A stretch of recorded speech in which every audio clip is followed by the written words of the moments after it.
been a few months since my previous video in which I showed how I discovered a series of codes embedded within the Schumann Resonance spectrograph readings from the Tomsk University website.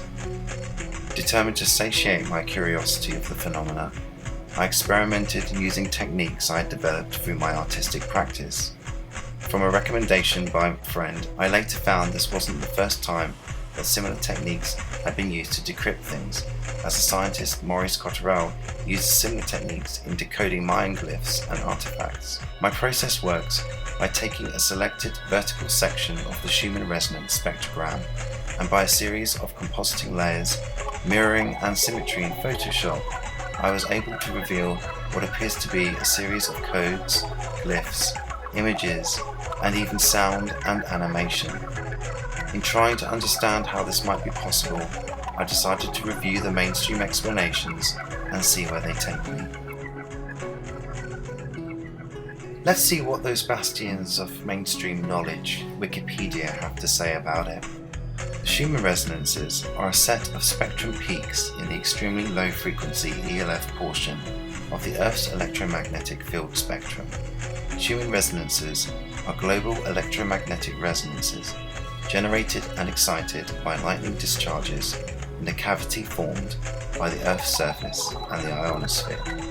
So your standard Schumann resonance graph is going to be a representation of the extremely low frequency bands and the peaks and frequencies and disturbances that are recorded and presented in the form of a spectrogram.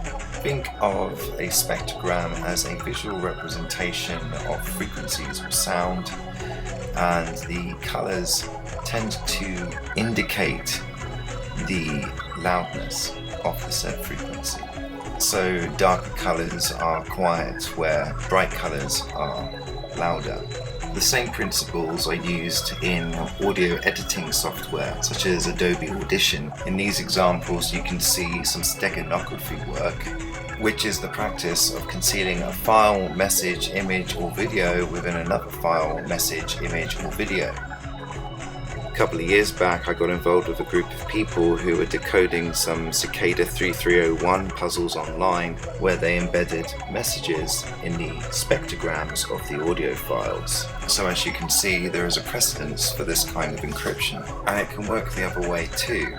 You can convert images into sound, as I discovered with Virtual ANS, which is a software simulator of the unique Russian synthesizer ANS, a photoelectronic musical instrument created by Evgeny Merzin from 1938 to 1958. This is the software that I used to convert the Schumann Resonance spectrogram into sound. What I'm going to show you next is the two sound files from the Virtual ANS conversion. The first file will show what the Schumann Resonance spectrogram sounds like when it's put through Virtual ANS.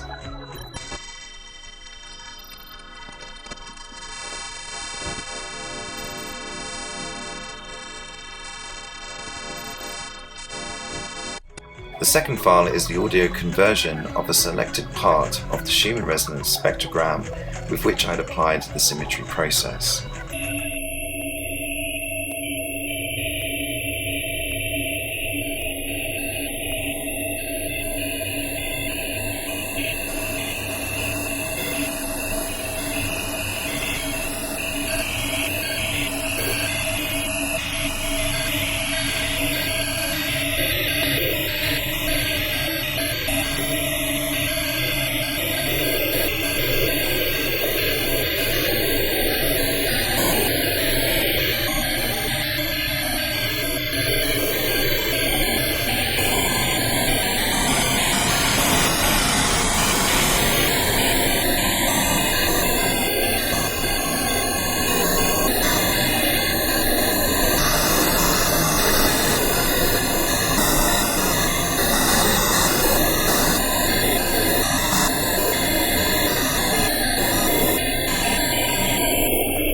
Intriguingly, I have noticed that the visual data looks very similar to a data matrix and QR barcodes.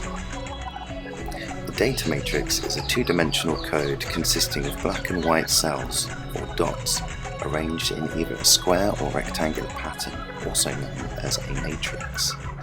As I mentioned in a previous video, the graphics also remind me of teletext. Teletext, or broadcast teletext, is a video text standard for displaying text and rudimentary graphics on suitably equipped television sets. So with that in mind, if you would like to observe these examples that I have found within Schumann Resonance, and although somewhat abstract by comparison, there are still shapes and figures that bear familiar resemblances. After a series of experiments, both visually and through sound, I realised there was more. The images moved in sequence, so following a repeated application of a consistent workflow and technique, I've been able to composite a series of animations utilising Photoshop through a very simple method of moving a layer frame by frame.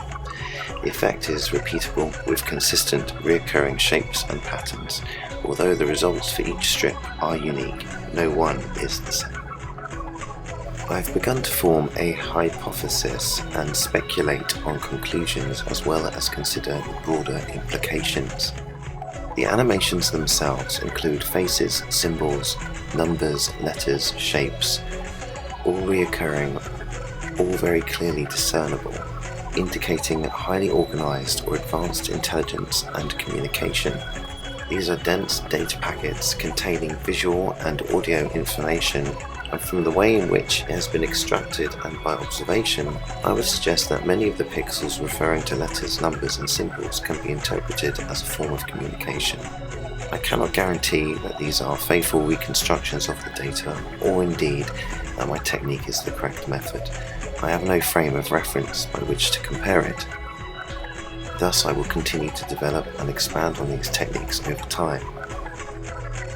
I do feel there is enough evidence here to warrant further investigation. But for now, here's a selection of examples of some of the early animations that I was able to put together. Since then, the work has grown and expanded. The content of this video was put together initially in 2020, and it's taken me the last 2-3 years to put this together.